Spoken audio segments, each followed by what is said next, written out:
Hello friends, আমি সুস্মিতা বং blogger Susmita চ্যানেলে তোমাদের সবাইকে স্বাগত জানাই। থাম্বনেল দেখে তো তোমরা বুঝেই গিয়েছো আজ রেসিপি চিকেন কষা। কিন্তু এই চিকেন কষাটা একেবারেই অন্যরকম ভাবে করেছি। বাড়িতে যে সমস্ত মশলা থাকে সেই সমস্ত মশলা দিয়ে এই চিকেন কষাটা রান্না হয়েছে, আর খেতে কিন্তু দুর্দান্ত হয়েছে। তার জন্য কিন্তু ভিডিওটা একেবারেই স্কিপ করলে চলবে না। আর যদি রেসিপিটা ভালো লেগে থাকে তাহলে লাইক কমেন্ট শেয়ার করে দিয়ে এভাবেই আমার পাশে থেকো। তাহলে চলো দেখানো যাক। এখানে দেখো চিকেন কষার জন্য পেঁয়াজটাকে কেটে নিয়েছি, আর এই দিকে দেখো লঙ্কা কুচি আর চিলি চিকেনের মতন পেঁয়াজ কেটে নিয়েছি। এখানে আছে আদা ও কাঁচা লঙ্কার পেস্ট, আর এটাতে আছে রসুনের পেস্ট। আর মাংসতে আলু না দিলেই চলে না, তাই এখানে মাংসের মতন করে বড় বড় সাইজের আলু কেটে নিয়েছি। আর এখানে আছে টক দই, আর এখানে 750 গ্রাম মতন চিকেন আছে। চিকেনটাকে ভালোভাবে ধুয়ে নিয়েছি, আর এই চিকেনগুলো কিন্তু একটু বড় সাইজের করে কেটে নিয়েছি। এখানে দেখো 2 চামচ মতন আমি টক দই দিয়ে দিলাম, আর এখানে রসুনের পেস্টটাও অ্যাড করলাম। সাথে কিন্তু আদা আর কাঁচা লঙ্কার পেস্টটা সমস্ত দিয়ে দিলাম। 1 চামচ চিলি ফ্লেক্স, 2 চামচ অরিগ্যানো, আর 8-10টা মতন কাজু বাদামের টুকরো। আর দেখো বড় চামচের 1 চামচ পোস্ত। এখানে দিয়েছি 1.5 চামচ মতন হলুদের গুঁড়ো। আমি কিন্তু এখানে কাশ্মীরি রেড চিলি পাউডার ব্যবহার করিনি। 1 চামচের একটু কম জিরের গুঁড়ো, 1 চামচ ধনের গুঁড়ো, আর 1 চামচ গরম মশলার গুঁড়ো। 1/2 চামচ মতন অ্যাড করেছি চিলি সস, 1 চামচ সয়া সস, একই চামচের 3 চামচ মতন টমেটো সস। সমস্ত কিছু দিয়ে ভালোভাবে এটাকে মাখিয়ে নিতে হবে। প্রায় 2 ঘন্টা মতন আমি ম্যারিনেট করে রেখেছিলাম। তোমরা মনে করলে আর একটু বেশি ম্যারিনেট করেও রাখতে পারো, তাতে কিন্তু খেতে আরো বেশি ভালো হবে। তারপরে প্রায় 2 ঘন্টা পর চলে আসলাম। এই রান্নাটা কিন্তু আমি সম্পূর্ণ সাদা তেল ব্যবহার করব, আর তোমরা মনে করলে এই সাদা তেলের মাঝে 1 চামচ কিন্তু ঘি দিয়েও করতে পারো, তাহলে খেতে আরো বেশি টেস্টি হবে।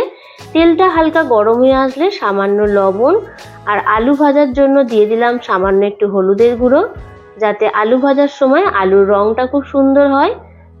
ডুমো ডুমো করে কেটে নেওয়া আলুগুলোকেও দিয়ে দিলাম। দিয়ে একটু হালকাভাবে লাল হয়ে ভাজা হয়ে আসলে আলুগুলোকে একে একে তুলে নেব।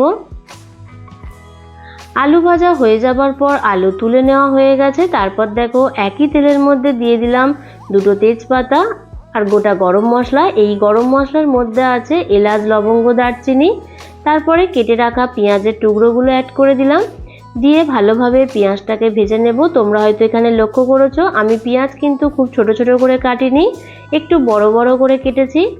পেঁয়াজ কিন্তু বেশি লাল করেও ভাজবে না, হালকা ভাজা হয়ে আসলে তাতে সামান্য একটু চিনি অ্যাড করে দিলাম।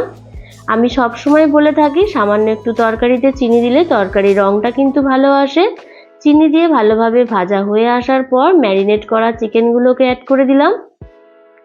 ম্যারিনেট করা চিকেনগুলো দিয়ে পেঁয়াজের সাথে ভালোভাবে মিশিয়ে নেব।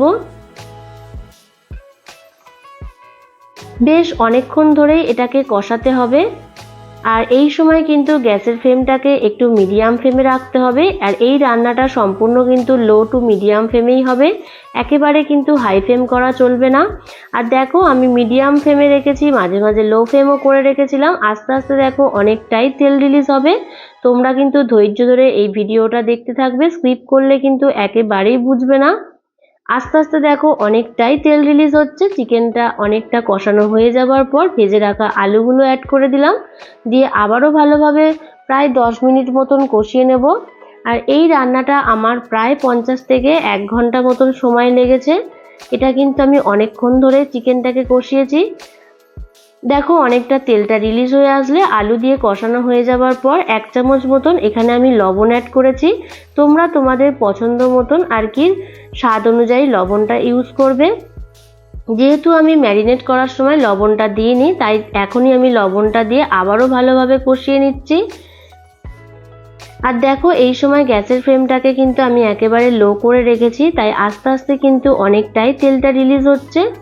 আর এবার একটু ঢাকা দিয়েও রাখবো প্রায় মিনিট 15 মতন। 15 মিনিট পর ঢাকাটা খুলে নিলাম। আগের থেকে কিন্তু এখন তেলটা অনেকটাই রিলিজ হয়ে গেছে, আর এই তেল দিয়েই কিন্তু মাংসটা প্রায় কষিয়ে নিতে হবে। জল একদম একেবারে শেষে দেব, মাঝে কিন্তু একেবারেই জল দেব না। এই তেলটা দিয়েই বারে বারে ঢাকা দিয়ে দিয়েই কষাতে হবে। মাংসের রঙের পরিবর্তন হয়ে আসলে তারপরে দেখো পেঁয়াজের টুকরো আর কাঁচা লঙ্কাটা অ্যাড করে দিলাম। তোমরা মনে করলে এখানে একটু ক্যাপসিকাম আর গোটা রসুনের কোয়াও দিতে পারো। আমি এখানে গোটা রসুন আর ক্যাপসিকামটা একেবারে দিইনি, তোমরা মনে করলে এখানে দিতে পারো, খেতে কিন্তু আরেকটু টেস্টি হবে।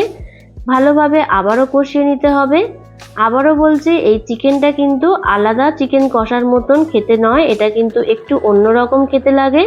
তোমরা কিন্তু অবশ্যই বাড়িতে ট্রাই করবে আর খেয়ে বলবে কেমন হয়েছে। দেখো আবারও ঢাকা দিয়ে রেখেছিলাম প্রায় 10 মিনিট মতন, ঢাকাটা খুলে নিলাম, তেলটা রিলিজ হয়ে গিয়েছিল। সেই তেল দিয়ে কিন্তু আবারও ভালোভাবে কষিয়ে নিচ্ছি। আর এই যখন করেই আমি চিকেনটাকে কষাচ্ছি সেই সময় করে কিন্তু আমি গ্যাসের ফ্লেমটাকে একেবারেই লো করে রাখছিলাম। প্রায় কষানো হয়ে যাবার পর যে গামলায় আমি আর কি মাংসটা ম্যারিনেট করেছিলাম সেখানে সামান্য জল দিয়ে সেই মশলার জলটা দিয়ে আবারও ভালোভাবে কষিয়ে নিচ্ছি। এখানে যেহেতু আলুটা আমার সিদ্ধ হয়নি তাই পরে আর একটু জল অ্যাড করেছি। দেখো এরকম ভাবে জাস্ট হালকা ফুটতে থাকবে, আর এই সময় গ্যাসের ফ্লেমটাকে একটু মিডিয়াম ফ্লেমে রাখতে হবে। ফুটতে ফুটতে যখন দেখবে যে তরকারি রঙের অনেকটা পরিবর্তন হয়ে এসছে, আর যেহেতু আমি এখানে আলুটা অনেকটা বড় সাইজের দিয়েছি তাই আলুটা সিদ্ধ হতে সময় লাগবে, তার জন্য আমি আবারও একটু ঢাকা দিয়ে রাখবো। আর এই মাংসের রেসিপিটা তোমরা কিন্তু আলু ছাড়াও করতে পারো, যেহেতু আমরা বাঙালি আলু ছাড়া চলে না তাই আমি এখানে আলু ব্যবহার করেছি। ঢাকাটা খুলে নেওয়ার পর আবারও নাড়াচাড়া করে নিচ্ছি। আর গ্রেভিটা যখন একটু কমে আসবে শেষে একটু ধনেপাতা অ্যাড করে দিলেই হয়ে যাবে, আর কিছুই লাগবে না। এখানে ধনেপাতা কুচি দিয়ে সামান্য একটু ফুটিয়ে নেব, ব্যাস তাহলেই হয়ে যাবে দুর্দান্ত রেসিপি চিকেন কষা। তোমরা কিন্তু এই চিকেন কষার সাথে ভাত, রুটি, পোলাও, ফ্রাইড রাইস সমস্ত কিছুর সাথে খেতে পারো, সবার সাথে খেতে কিন্তু দুর্দান্ত লাগে। আমি বারে বারে একই কথাই বলছি, এই চিকেন কষাটা তোমরা আগে কখনোই খাওনি, অবশ্যই বাড়িতে ট্রাই করবে, খেয়ে বলবে কেমন হয়েছে। ভিডিওটা ভালো লাগলে লাইক, কমেন্ট, শেয়ার করে দিতে কিন্তু একেবারেই ভুলে যেও না। আর নতুন কেউ দেখে থাকলে চ্যানেলটাকে সাবস্ক্রাইব করে দিয়ে বেল আইকনটাকে অল করে দিও। এভাবেই আমার পাশে থেকো। আবার দেখা হবে নেক্সট কোনো রেসিপি নিয়ে। তোমরা ভালো থেকো, সুস্থ থেকো, টাটা।